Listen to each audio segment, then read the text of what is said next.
Magandang umaga sa ating lahat. Ngayon ay November 3, 2024 at narito ang update ukol sa maging lagay ng panahon sa susunod na 24 oras.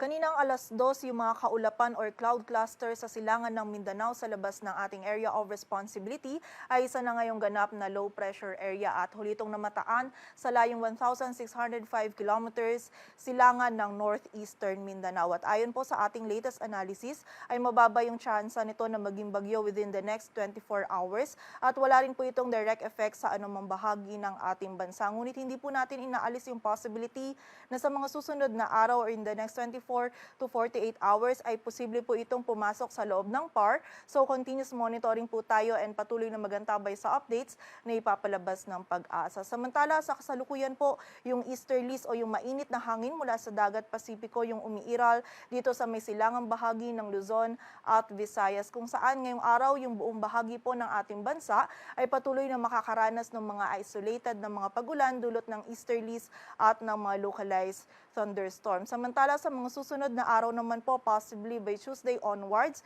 is magiging mataas naman po yung tsansa ng mga pag-ulan, pagkidlat at pagkulog. Dito yan sa may silangang bahagi ng Luzon, lalong-lalo na dito sa may mainland Cagayan Valley, dulot naman po yan ng shear line. So pag-iingat po para sa ating mga kababayan sa posibilidad ng mga pagbaha at pagguho ng lupa.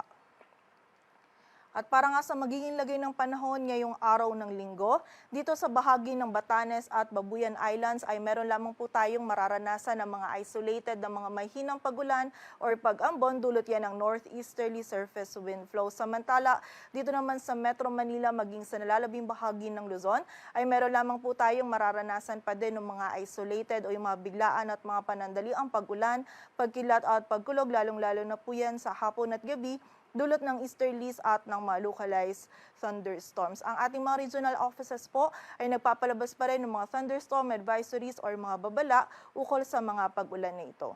Agwat ng temperatura sa Metro Manila ay mula 24 to 33 degrees Celsius.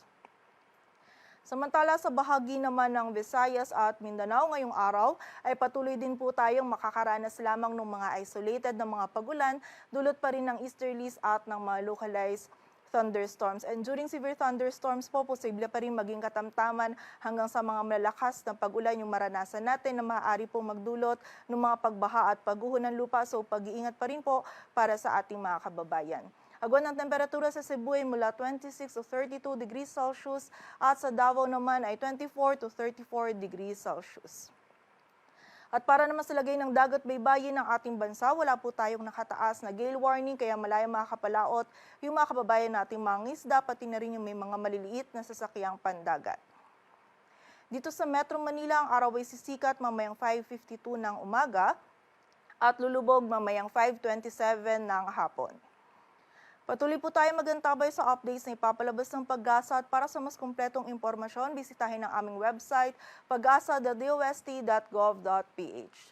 At yan po muna ang latest dito sa Weather Forecasting Center ng Pag-asa. Grace Castañeda, magandang umaga po.